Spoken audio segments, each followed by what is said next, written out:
بسم اللہ الرحمن الرحیم اللہم صلی علی محمد وعلی آلہ محمد۔ السلام علیکم جی، ایک دفعہ پھر جی آپ سب کو بہت بہت مبارک جن نے ضمنی الیکشن میں حصہ لیا، کیونکہ اب رزلٹ تقریباً جو ہے نا وہ 80-90% کنفرم ہو چکے ہیں۔ کنفرم اس سینس میں کہ ہر طرف سے ہار مان لی گئی ہے، لیکن حتمی نتائج کیونکہ آنے والے ہیں تو اس وجہ سے صرف کہا ہے کہ 80-90% پہ۔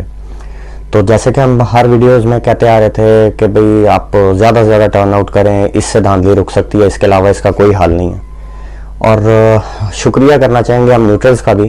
کہ جنہوں نے اتنے ٹرن آؤٹ کو دیکھنے کے بعد جھرلو نہیں پھیرا۔ ان کا جانا کچھ نہیں تھا، اگر جھرلو پھیر دیتے جانا پاکستان کا تھا،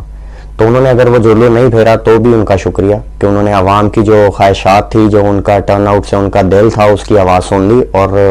باز رہے۔ باقی میں ایک کل پروگرام دیکھ رہا تھا ٹی وی پہ، اس میں پارس محترمہ ہے پارس، وہ کرتی ہیں پروگرام میں قادر مندوخیل پیپلز پارٹی کے اور ڈاکٹر افنان جو ہیں وہ نون لیگ کے بیٹھے ہوئے بات کر رہے تھے اور ڈسکس ہو رہا تھا جی ہارنے کی وجوہات۔ تو پارس نے بڑی زبردست محترمہ نے بات کی کہ جناب جو ملتان سے یہ سیٹ ہارے ہیں نون لیگ والے، تو اس میں تو پیپلز پارٹی کا بڑا کردار تھا، وہ تو پیپل پارٹی کا گڑھ تھا، وہ سیٹ تو پیپلز پارٹی کی تھی، تو وہ ہارے کیوں؟ تو اس نے مندوخیل صاحب بولے کہ بھئی آپ نے دیکھا ہے وہ یوسف رضا گیلانی صاحب کا حلقہ ہے، ان کا علاقہ ہے، ہم ہر طرف سے ادھر ان کی سپورٹ میں رہے اور وہ سیٹ ہم نے خود چھوڑی ان کے لیے کہ یہ اپنا شوق پورا کریں۔ اور انہوں نے ایک دو پوائنٹ ریز کیے، وہ بڑے زبردست تھے کہ بھئی انہوں نے غلطی کی کہ انہوں نے لوٹوں کو ہی وہاں سے ٹکٹس دیں۔ یہ افنان صاحب کہہ رہے تھے جی کہ ہمارے سے جو ہے نا کچھ غلطیاں ہوئی، کچھ یہ ہوا کچھ یہ ہوا، لیکن یہ ہے کہ پی ٹی آئی کو جو ہے نا وہ ایک چیز کا اعتراف کرنا چاہیے، یعنی کہ آپ ہڈ حرامی کا لیول چیک کریں اور آپ کیا کہیں، اب اس کو بے باکی کا ماشاءاللہ لیول چیک کریں کہ وہ کہہ رہے ہیں جی کہ ہم نے ایسے الیکشن کروائے، جتنی دھاندلی ہم روک سکتے تھے ہم نے اتنے فیئر الیکشن کروا دیے جو پی ٹی آئی نے کبھی نہیں کروائے، تاریخ میں آج سے پہلے کبھی نہیں ہوا، ہم نے جو ہے نا وہ کوئی پکڑ دھکڑ نہیں کی، کوئی دھاندلی نہیں کی، تو ہمارے سے آج تک ایسا الیکشن ہوا، ہم نے بہت اچھا کروایا الیکشن۔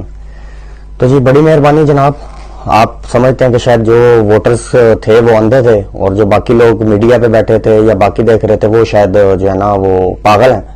یا بیوقوف ہیں یا ان کے یادداشت بہت گجنی ہے سارے کہ بھول جاتے ہیں شام تک کہ کیا ہوا کیا نہیں ہوا۔ دنیا نے دیکھا کہ آپ نے کیا کوشش کی، ووٹ ڈلوائے، لوگ پکڑے، ہر قسم کی آپ نے جو ہے نا وہ دھمکیاں دی، ووٹنگ ڈے والے دن آپ نے جو ہے نا وہ لوگوں کو مارا، کیمپوں سے اٹھایا، پولیس گردی کروائی، ہر چیز کروائی، آپ نے تو اپنی کوئی کسر نہیں چھوڑی۔ لیکن پھر وہی کہ عوام اتنے نمبرز میں نکل آئی کہ آپ کو جو الیکشن کے بعد ریزلٹس میں ریگنگ ہوتی ہے وہ کرنے کا موقع دیا ہی نہیں عوام، کیونکہ اس کے بعد وہی دھاندلے سے بھی اوپر کی چیز ہو جانی تھی جو آپ کو کرنی پڑنی تھی۔ وہ تو ہمت اور جو ایک شعور، خان صاحب نے ایک جملہ بولا کہ لا الہ الا اللہ، یہ ہمارا نظریہ ہے اور اس پہ ہم جو ہے نا اعتماد کر لیں تو ہر خوف اتر جاتا ہے۔